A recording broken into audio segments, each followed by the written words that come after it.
હવે આજે આપણે જોઈશું ખાલી જગ્યા. ખાલી જગ્યા માટે પ્રકરણ હોય છે 7, 11, 22 અને 14. દરેકના 1 ગુણ હોય છે અને કુલ 5 ખાલી જગ્યા પૂછાય છે. પ્રકરણ 7ની વાત કરીએ તો આપણા વારસાનું જતન. પહેલું, ભારતનો ખાલી જગ્યા વૈવિધ્યપૂર્ણ છે. આપણે સૌ જાણીએ છીએ ભારતનો શું વૈવિધ્યપૂર્ણ છે? વારસો. બીજું, ખાલી જગ્યા ભારતના ઘણા પ્રાકૃતિક અને સાંસ્કૃતિક વારસાના સ્થળો વૈશ્વિક વારસાની યાદીમાં સમાવેશ કરેલ છે. કોણે સમાવેશ કરેલો? યુનેસ્કોએ. ત્રીજું, આપણા અમૂલ્ય વારસાને જાળવવા માટે સરકારે ખાલી જગ્યા જોગવાઈ કરેલી છે. તો શું જોગવાઈ કરેલી? બંધારણમાં જોગવાઈ કરેલી છે. આપણે વિદેશી પર્યટકો આવવાથી ભારતને વિદેશી ખાલી જગ્યા પ્રાપ્ત છે. આપણે સૌ જાણે શું પ્રાપ્ત થાય? હુંડિયામણ પ્રાપ્ત થાય. પાંચમું, આગ્રાનો ખાલી જગ્યા વિશ્વની 7મી અજાયબીમાંનો એક છે. તો તાજમહેલ ભારતની ખાલી જગ્યા વિશ્વમાં તેની વિશિષ્ટ ઓળખ ધરાવે છે. તો ભારતની વિવિધતામાં એકતા, એટલે વિવિધતા એ વિશ્વમાં વિશિષ્ટ ઓળખ ધરાવે છે. સાતમું, સ્વામી વિવેકાનંદે ખાલી જગ્યામાં મળેલી વિશ્વ ધર્મ પરિષદમાં કહ્યું હતું કે મને ગર્વ થાય છે કે હું જે ધર્મનો પ્રતિનિધિત્વ છું તે ધર્મ જગતને સહિષ્ણુતા અને વિશ્વ બંધુત્વનો પાઠ શીખવ્યો છે. તો એ કઈ પરિષદ? શિકાગોમાં. ચાલો, આઠમું, આપણે સમજવું પડશે કે પ્રવાસન સ્થળોનું સૌંદર્ય, ખાલી જગ્યા અને ખાલી જગ્યાના જતન આપણા દેશને વિશ્વમાં ખ્યાતિ અપાવે છે. તો સ્વચ્છતાનું જતન. નવમું, વારસો એ દેશની શું છે? તો ઓળખ છે. 10મું, ઈસવીસન 1952માં ભારત સરકારે ભારતીય ખાલી જગ્યા બોર્ડની રચના કરેલી. વન્યજીવ બોર્ડની. 11મું, ઈસવીસન ખાલી જગ્યામાં વન્યજીવોને લગતો કાયદો અમલ કરવામાં આવ્યો હતો. 1972માં ઈસવીસન 1883માં સ્થાપાયેલી ખાલી જગ્યા પ્રાકૃતિક ઇતિહાસ સમિતિ સૌથી જૂની સંસ્થા છે. તો આપણે સૌ જાણીએ છીએ કે મુંબઈ પ્રાકૃતિક ઇતિહાસ સમિતિ સૌથી જૂની સંસ્થા છે. 13મો સવાલ, પ્રાકૃતિક વારસાને સુરક્ષિત રાખવા માટે સંસદે ઈસવીસન 1958માં પ્રાચીન ખાલી જગ્યા પુરાતત્વીય સ્થળોને અવશેષને લગતો કાયદો પસાર કર્યો હતો. સ્મારકોને.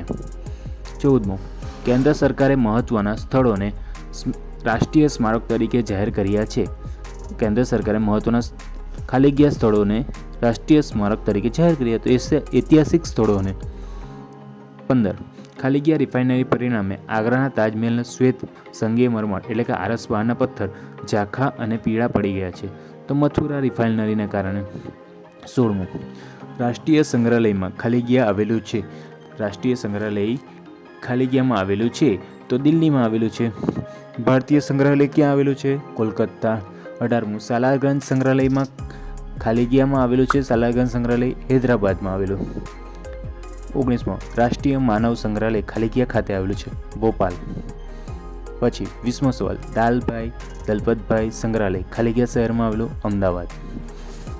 21, શ્રી મહાવીર જૈન આરાધના કેન્દ્ર કોબા ખાલી જગ્યા ખાતે આવેલું છે. તો ગાંધીનગર ખાતે. 22, શ્રી હેમચંદ્રાચાર્ય ગ્રંથાલય ખાલી જગ્યા ખાતે આવેલું. તો પાટણ ખાતે. ભારતને ખાલી જગ્યા ભાવના વિશ્વમાં સાકારવામાં આવે છે. તો વસુધૈવ કુટુંબકમ ભાવના ભારતની વિશ્વમાં સાકાર લે છે. 24મું, આપણને ચારે દિશાઓમાંથી સારા અને શુભ વિચારો પ્રાપ્ત થાવ આ સંદેશ ખાલી જગ્યામાં આપ્યો છે. તો ઋગ્વેદમાં. 25, ભારતને વિશ્વમાં ખાલી જગ્યા સહિષ્ણુતાનો પ્રસાર કર્યો. તો ધાર્મિક સહિષ્ણુતાનો પ્રસાર કર્યો.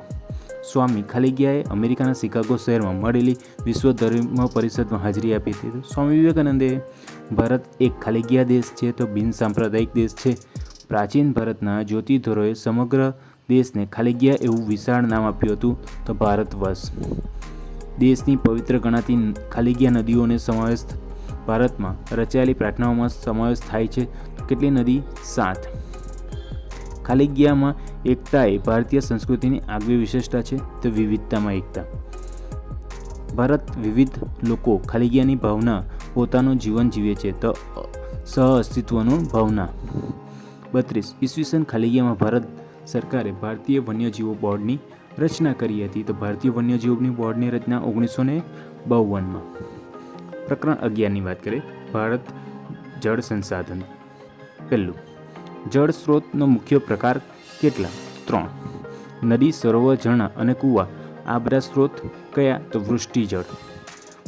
પૃષ્ઠીય જળથી ખાલી જગ્યાથી ભૂમિગત જળ પ્રાપ્ત થાય છે. તો અવશોષણથી, પૃષ્ઠિજળના અવશોષણથી જ ભૂમિગત જળ પ્રાપ્ત થાય છે. આપણે સૌ જાણીએ છીએ કે પાણી શોષાય પેટાળમાં જાય એટલે અવશોષણ.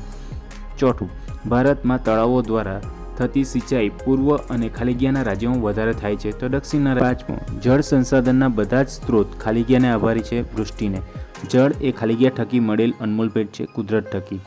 7મું, જળ સંસાધનની જાળવણી ખાલીગીયા કહેવાય, જળ સંરક્ષણ કહેવાય.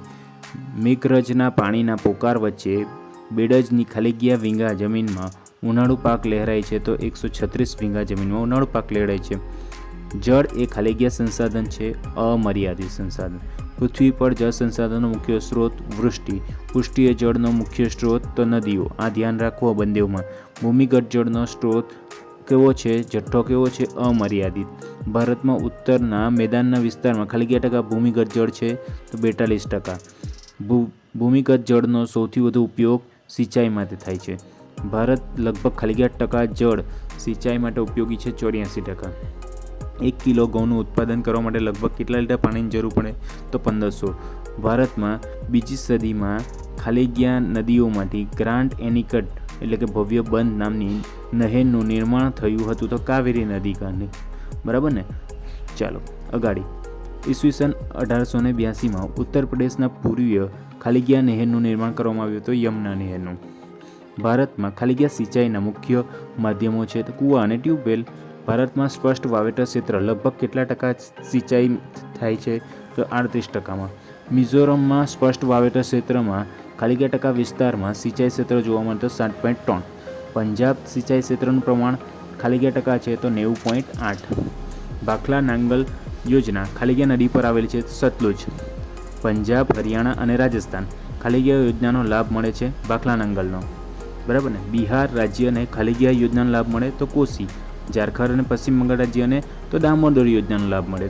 હીરાકુંડ યોજના ખાલીગીયા પર નદી પર આવેલી છે તો મહાનદી પર.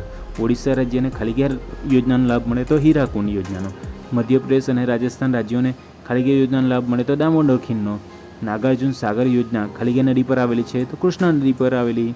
ખાલીગીયા રાજ્ય સૌથી ઓછું સિંચાઈ ક્ષેત્ર ધરાવે તો મિઝોરમ. ડાંગર, સણ અને ખાલીગીયા પાક વધુ જળની આવશ્યકતા હોય છે તો અહીંયા ઓપ્શન ધ્યાન રાખવાના તો સીડી જવાબ આવશે આમાં. ભારતના પૂર્વ અને દક્ષિણના રાજ્યો ખાલીગીયા દ્વારા સિંચાઈ વધારે થાય છે તો તળાવ દ્વારા.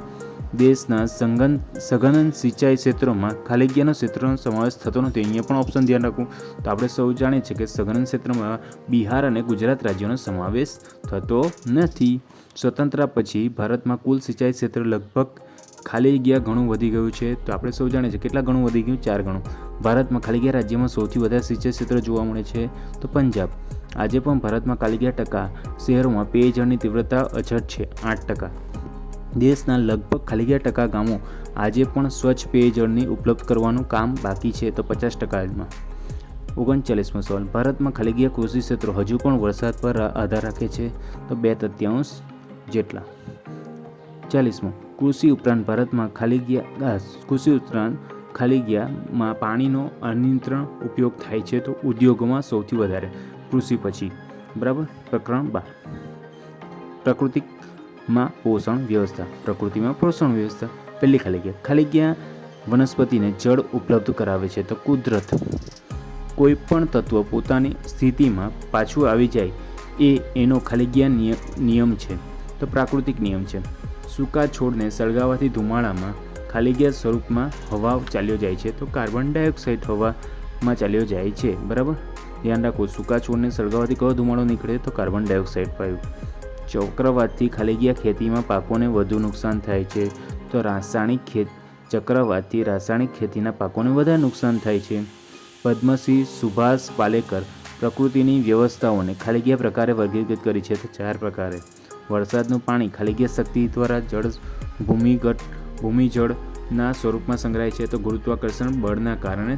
બરાબર? એટલે ગુરુત્વશક્તિ દ્વારા ભૂમિજળ સ્વરૂપમાં સંગ્રહાય છે. 7મું. સ્થાનિક અળસિયાઓનો આયુષ્યકાળ વર્ષ ખાલીગીયા હોય છે તો 15 વર્ષનો.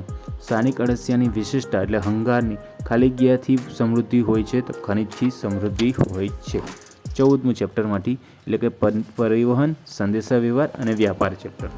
ચાલો, પહેલું વ્યાપાર પ્રવૃત્તિ ખાલીગીયા પ્રકારની પ્રવૃત્તિ, આર્થિક પ્રવૃત્તિ છે તો 3જા પ્રકારની આર્થિક પ્રવૃત્તિ.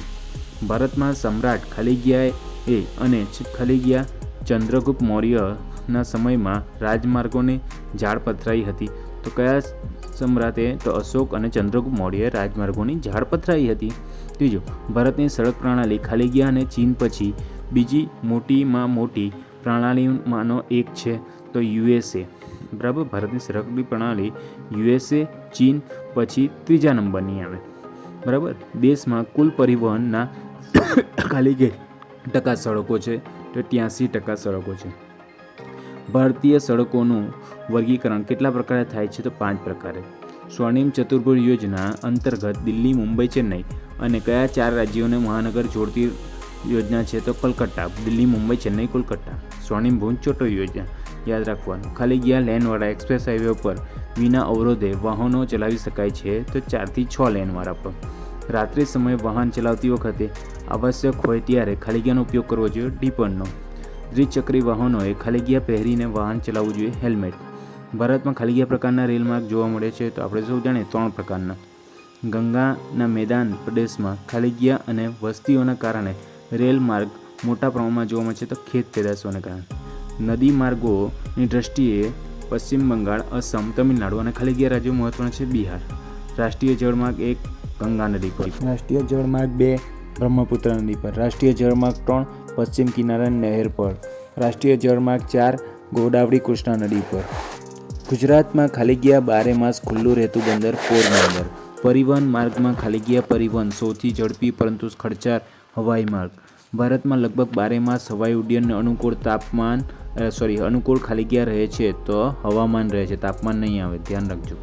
ભારતમાં ખાલી ગયા જેટલા આંતરરાષ્ટ્રીય હવાઈ મથકો છે તો 15 જેટલા. 21મું, અસમના નાહારકોટિયા ખાલી ગયા સુધી ખનિજ તેલની પાઇપલાઇનો છે તો નુનીમતી બરોની ખાતે સુધી. ગુજરાતમાં કલોલથી કોયલી અને સાયલાથી ખાલી ગયા સુધી તો મથુરા સુધી. ખાલી ગયા વેપારમાં સમતુલા જાળવી જરૂરી છે, નહીં તો દેશની વેપાર તુલા નકારાત્મક થાય છે તો આંતરરાષ્ટ્રીય.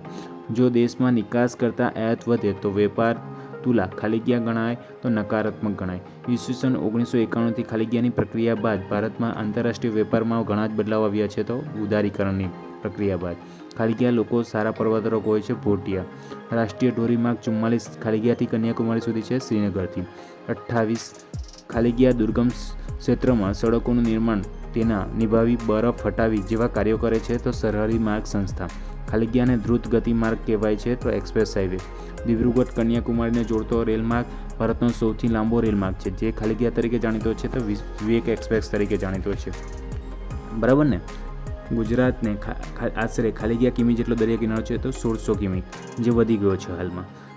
ખાલી ગયાની રેલવે એ દુર્ગમ પર્વતીય વિસ્તારમાં સુરંગો ખોડીને માર્ગ બનાવી શ્રેષ્ઠ એન્જિનિયરિંગ કૌશલ્ય દ્રષ્ટાંત પૂરું પડે છે તો કોકણની રેલવે. ગુજરાતમાં ખાલી ગયા સૌથી મોટું રેલવે સ્ટેશન અમદાવાદ. ગુજરાતમાં જૂનાગઢમાં ખાલી ગયા ખાતે પણ રજ્જુ માર્ગની કારીગરી ચાલુ થઈ ગઈ છે તો ગિરનાર ખાતે. બરાબર, એટલે કે રોપવે. અહીં દર્શાવેલ પરિવહનનું પ્રમાણ દર્શાવતા વર્તુળ આલેખ જોતા હવાઈ માર્ગ કેટલા ટકા છે તો આપણે સૌ જાણીએ છીએ કે હવાઈ માર્ગ જો ધ્યાનથી તો આ બધાનો સરવાળો કરો 83, 9 અને 2 એટલે બચ્યા કેટલા 6%, એટલે કે 100%માંથી 6% બચ્યા, એટલે કે હવાઈ માર્ગ 6%. રણ પ્રદેશમાં ખાલી ગયા શ્રેષ્ઠ બોજવાહક છે ઊંટ. ભારતની સડક પ્રણાલી વિશ્વની ખાલી ગયા નંબરની સડક પ્રણાલી છે, 3જા નંબરની. ખાલી ગયા નંબરનો રાષ્ટ્રીય ધોરીમાર્ગ ભારતનો સૌથી લાંબો રાષ્ટ્રીય ધોરીમાર્ગ છે, 44. પ્રધાનમંત્રી ગ્રામ સડક યોજના હેઠળ ખાલી ગયા પરિવહન સુધારવા માટે પ્રયાસો હાથ ધરવામાં આવે છે, ગ્રામીણ. સરહદી માર્ગ સંસ્થા એટલે કે બોર્ડર રોડ ઓર્ગેનાઇઝેશનની સ્થાપના ક્યારે કરવામાં આવી? 1960માં. રેલ માર્ગના વિશ્વમાં ભારતનું સ્થાન 2. રેલ માર્ગ એશિયામાં ભારતનું સ્થાન 1. ભારતમાં સૌપ્રથમ રેલવે ઈસવીસન 1853 મુંબઈથી ઠાણે. ગુજરાતમાં ખાલી ગયા સૌથી મોટું બંદર કંડલા. ગુજરાતમાં ખાલી ગયા ઓટોમિક લોક ગેટ ધરાવતું એકમાત્ર બંદર ભાવનગર. ભારતના દરિયા કિનારા પર ખાલી ગયા બંદરો આવેલા છે તો 13 જેટલા મુખ્ય બંદરો આવેલા છે. ભારતમાં હવાઈ સેવાની શરૂઆત ટપાલ સેવા માટેથી ખાલી ગયાથી નૈની સુધી થઈ હતી તો અલ્હાબાદથી નૈની સુધી ટપાલ સેવા હવાઈ માર્ગ પર. ધ્યાન રાખજો. ખાલી ગયા હેલિકોપ્ટર નામની સંસ્થા ONGCને રાજ્ય સરકારને હેલિકોપ્ટરની સેવા આપે તો પવનહંસ. ભારતમાં આશરે ખાલી ગયા જેટલા રજ્જુ માર્ગો આવેલા છે તો 100 જેટલા. ઈમેલ, ઈ-કોમર્સ, મુદ્રાની લેવડ દેવડ વગેરે ખાલી ગયાને કારણે ઝડપી બન્યા, ઇન્ટરનેટને કારણે. ખાલી ગયા દેશનું સ્વાયત્તિક પ્રસારણ નિગમ છે તો પ્રસાર ભારતી. વ્યાપાર તુલાને હકારાત્મક બનાવવા માટે સરકારે ખાલી ગયા પ્રોજેક્ટ શરૂ કર્યો, મેક ઇન ઇન્ડિયા. એક સ્થળેથી બીજા સ્થળે માલ સામાનની હેરફેરને ખાલી જગ્યા કહેવાય પરિવહન. ભારતને અવકાશી સંશોધન ક્ષેત્રે ખાલી જગ્યા મૂક્યા છે તરતા તો ઉપગ્રહ તરતા મૂક્યા છે. તેમજ માલ સામાન, માનવી અને વિસ્તારોને સાંકળતો એકમાત્ર રસ્તો વિકલ્પ એટલે કે ખાલી જગ્યા માર્ગ તો સડક માર્ગ. ભારતમાં આજે અવકાશવાણીના ખાલી જગ્યા રેલવે સ્ટેશનો આવ્યા છે તો 415 સ્ટેશન અવકાશવાણીના આવ્યા છે. રાષ્ટ્રીય ધોરીમાર્ગના નિર્માણની જવાબદારી ખાલી જગ્યાની હોય છે તો કેન્દ્ર સરકારની. તેમજ ગ્રામીણ માર્ગોનું નિર્માણ અને જાળવણીનું કામ કોનું હોય છે તો ગ્રામ પંચાયતની.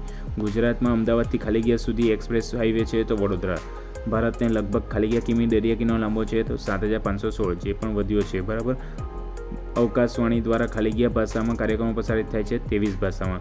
પંજાબને દરિયા કિનારો મળતો નથી, તેથી તે ગુજરાત માટે શું આયાત કરે છે તો મીઠું.